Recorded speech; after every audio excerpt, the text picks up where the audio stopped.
अब मैं आमंत्रित करना चाहूँगी साहिल कौशिक को, जो Haryana J C Bose university of science and technology से आज हमारे बीच उपस्थित हैं और हिंदी भाषा में अपना वक्तव्य प्रस्तुत करेंगे।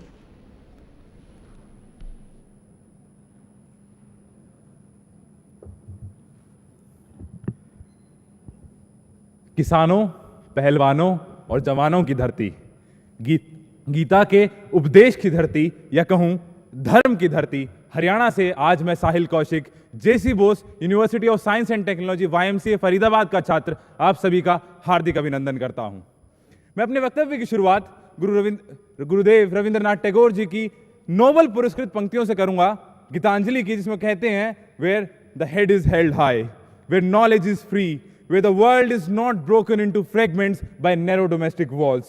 7 मई 1861 को जन्मे एक ऐसे तेजस्वी लेखक, चित्रकार, शिक्षा शास्त्री, दार्शनिक और न जाने कितनी सारी उपाधियों से सुशोभित थे हमारे विश्व कवि गुरुदेव रविंद्रनाथ टैगोर। भारत के साथ साथ बांग्लादेश का भी राष्ट्रगान लिखा और कहूं तो श्रीलंका का राष्ट्रगान भी उन्हीं से प्रेरित है। 1915 में डार्क नाइटहुड की उपाधि से उन्हें नवाजा गया, सर की उपाधि मिली उन्हें ब्रिटिश सरकार द्वारा। लेकिन आज क्यों हम सब युवा यहां मौजूद है? क्यों रविंद्रनाथ टैगोर जी के जीवन के बारे में जानना अनिवार्य है? अगर मैं कहूं यह अनिवार्य इसलिए है क्योंकि भारत आज जिस पथ पर चल रहा है वो किसी और के नहीं बल्कि विश्व कवि गुरुदेव रविंद्रनाथ टैगोर के दिखाए गए मार्ग पर ही चल रहा है। आज से 150 वर्ष पूर्व वो महान दार्शनिक कहते हैं कि जो शिक्षा है वो मातृभाषा में होनी चाहिए।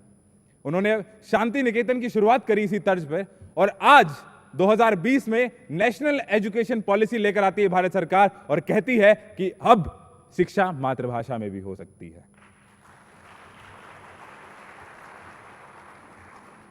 जिस समय पर पूरी दुनिया नेशनलिज्म में बिलीव कर रही थी, हमारे गुरुदेव इंटरनेशनलिज्म में बिलीव करते थे। बड़े घनिष्ठ मित्र थे वो स्वामी विवेकानंद के, जिन्होंने वसुधैव कुटुंबकम का नारा दिया। और आज मेरा देश G20 की अध्यक्षता कर रहा है और बड़े गर्व के साथ मैं कहता हूं कि मेरा देश कहता है कि 1 वर्ल्ड, 1 फैमिली एंड 1 फ्यूचर।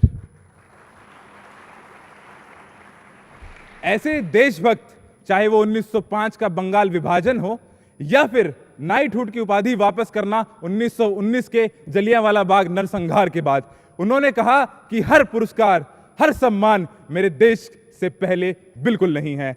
तो उनके लिए एक पंक्ति अगर मैं कहूं तो कहते हैं कि कुछ भी कह ले पर देश पहले। गुरुदेव रविंद्रनाथ टैगोर युवाओं के लिए बड़ा ही ऊर्जा का स्रोत है।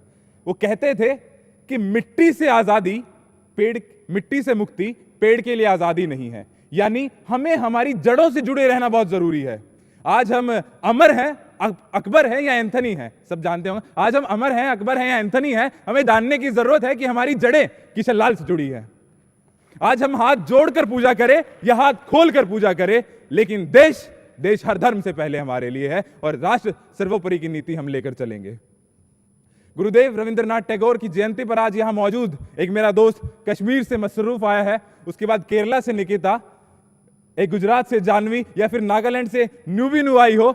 उनको आज ये संदेश दिल्ली की धरती से लेकर जाना है कि भारत अपने अमृत काल में पूर्ण रूप से डेडिकेटेड है एक विकसित भारत की ओर। और हां, 2047 का लक्ष्य अब दूर नहीं, जब देश का युवा बड़े गर्व से कह सकता है कि हां, मैं एक विकसित भारत का नागरिक हूं और मैं एक विकसित देश में रहता हूं। अपनी गुरुदेव की 2 पंक्तियों से अंत करूंगा, जहां वो कहते हैं कि मैं सोया और मैंने स्वप्न देखा कि जीवन आनंद है। मैं जागा और मैंने सेवा की।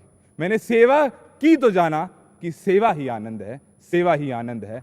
जय हिंद, जय भारत, जय श्री राम।